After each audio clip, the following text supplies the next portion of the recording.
क्या ब्रह्मांड का रचिता खुद अपने बनाए जाल में उलझ सकता है? हम बात कर रहे हैं उस माया की जिससे देवता तक नहीं बच पाए।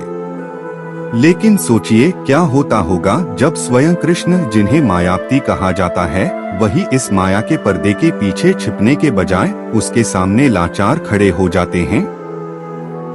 आज की कहानी आपको उस सच तक ले जाएगी जिसे समझने के लिए आपको अपनी बुद्धि नहीं, अपना हृदय खोलना होगा। मुख्य कहानी प्रेम और नीति का बंधन। जब ईश्वर हार गया। कहानी शुरू होती है कुरुक्षेत्र के मैदान से। महाभारत का युद्ध समाप्त हो चुका है। चारों तरफ सन्नाटा है और गांधारी अपने 100 पुत्रों के शवों पर विलाप कर रही हैं। जब कृष्ण उनके सामने आते हैं तो गांधारी के दुख ने क्रोध का रूप ले लिया। उन्होंने कृष्ण को श्राप दिया कि जैसे तुमने मेरे कुल का नाश करवाया है, वैसे ही तुम्हारा यदुवंश भी तुम्हारी आंखों के सामने आपस में लड़कर समाप्त हो जाएगा। यहाँ सवाल उठता है, क्या कृष्ण इस श्राप को रोक नहीं सकते थे? क्या वे अपनी माया से गांधारी की बुद्धि नहीं बदल सकते थे? लेकिन यही कृष्ण की माया का असली खेल शुरू होता है। माया का रहस्य। कृष्ण ने मुस्कुराकर उस श्राप को स्वीकार किया। क्यों? क्योंकि उन्होंने खुद एक नियम बनाया था कि कर्म का फल सबको भुगतना पड़ता है। अगर वे खुद को उस नियम से ऊपर रखते तो संसार का संतुलन बिगड़ जाता।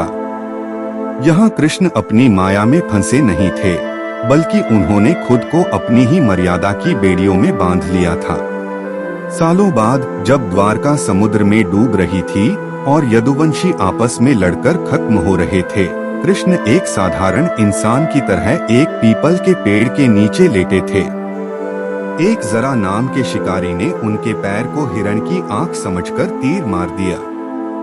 सोचिए, जिस कृष्ण ने कालिया नाग को नचाया, जिसने गोवर्धन पर्वत को उंगली पर उठाया, क्या उन्हें उस शिकारी की आहट सुनाई नहीं दी?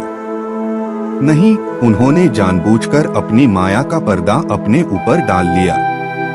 उन्होंने उस शिकारी को भी माफ किया, क्योंकि वो जानते थे कि इस शरीर को त्यागने का समय आ चुका है। कंक्लूजन। तो क्या कृष्ण अपनी माया में फंसे थे?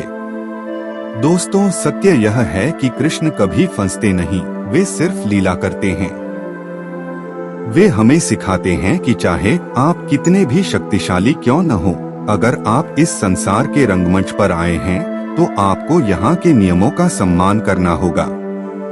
वे माया में फंसे नहीं, बल्कि उन्होंने माया के जरिए हमें यह दिखाया कि प्रेम और त्याग ही वह एकमात्र रास्ता है जो ईश्वर को भी इंसान बना देता है। अगर आज की इस कहानी ने आपके दिल को छुआ है तो आप कृष्ण के इस मानवीय रूप के बारे में क्या सोचते हैं? नीचे कमेंट में जय द्वारकाधीश लिखकर अपनी राय जरूर दें। मिलते हैं अगली वीडियो में एक नए रहस्य के साथ। धन्यवाद।